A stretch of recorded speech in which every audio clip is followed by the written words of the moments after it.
Motorway इस्तेमाल करने वालों के लिए बड़ी खबर।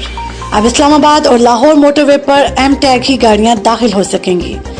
एम टैग हासिल करने के लिए टूल प्लाजा के करीब कस्टमर केयर सेंटर मौजूद है। एम टैग हासिल करने के लिए शनाख्ती कार्ड और ड्राइविंग लाइसेंस होना जरूरी है। अब पेशावर लाहौर इस्लामाबाद मोटरवे को वन लिंक किया जा रहा है।